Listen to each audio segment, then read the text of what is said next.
بعض علماء نے لکھا ہے اس سے مراد یہ ہے کہ بعد میں ایسے حکام آئے جو فرائض میں کوتاہیاں کرنے لگے، نمازوں میں تاخیر کرتے، وقت پر نمازیں ادا نہیں کرتے، اور اللہ نے جو احکامات نافذ کیے ہیں ان احکامات کے اندر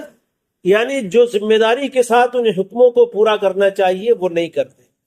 تو اس وجہ سے جو حالات کھڑے ہوئے ان حالات کی طرف اس میں اشارہ ہے۔ یہاں علماء فرماتے ہیں کہ آج کے جو حالات، جن حالات سے اس وقت پورے عالم میں اور خصوصاً ہندوستان کے مسلمان جہاں گزر رہے ہیں، ان حالات کی طرف بھی اشارہ ہو سکتا ہے کہ آج مسلمانوں کی اپنی جائیداد، مسلمانوں کی اپنی املاک اور مسلمانوں کی اپنی پراپرٹیز پر آج حکومت نے نگاہ بگاڑی ہے، اور وہ اس پر پوری طرح قبضہ کر کے مسلمانوں کے مفاد سے اس کو نکال کر اپنی ذاتی مفاد میں اس کو استعمال کرنا چاہتی ہے۔ تو ایسے موقعوں پر مسلمانوں کو کیا کرنا چاہیے؟ تو اس سلسلے میں علماء فرماتے ہیں اس حدیث پاک میں اشارہ اس بات کی طرف ہے کہ مسلمانوں کو چاہیے کہ جو فرائض اللہ کی طرف سے ان کے اوپر لازم کیے گئے ہیں ان فرائض میں کوتاہی نہ کرے، اور ان فرائض میں کوتاہی کی وجہ سے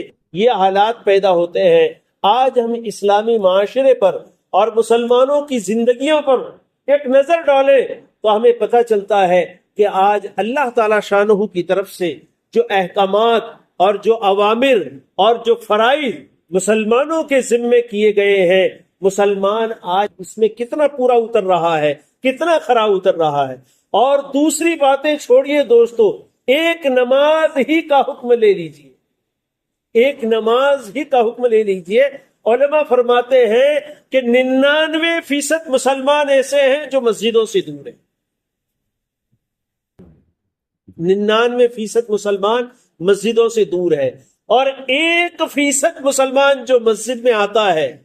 اس کا دل بھی مسجد میں لگتا نہیں ہے، وہ اس کوشش میں ہوتا ہے کہ سب سے اخیر میں آوے اور جلدی سے مسجد سے نکل کر،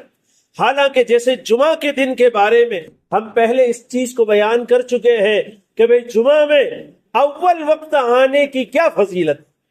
سب سے پہلا جو شخص آتا ہے حدیث پاک میں اس کی کیا فضیلت بیان کی گئی، دوسرے نمبر پر آنے والے کے کیا فضائل بیان کیے گئے، تیسرے نمبر پر آنے والے کے کیا فضائل بیان کیے گئے۔ لیکن ان ساری چیزوں کو سننے کے بعد بھی ہمارے دلوں میں وہ شوق پیدا نہیں ہوتا کہ ہم مسجدیں اذان سے پہلے بھر دیں، اس کا شوق پیدا نہیں ہوتا۔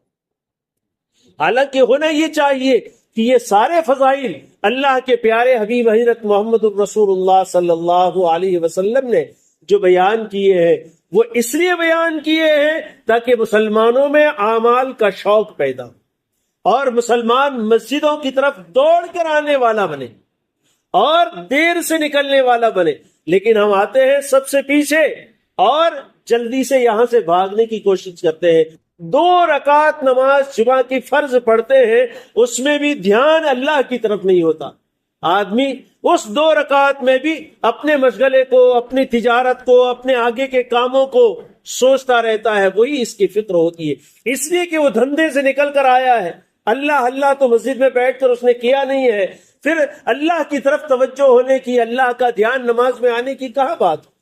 اور جلدی سے اسے بھاگنے کی فکر ہے، نہ وضو اچھی طرح کرتا ہے، نہ نماز خشوع اور خضوع سے پڑھتا ہے۔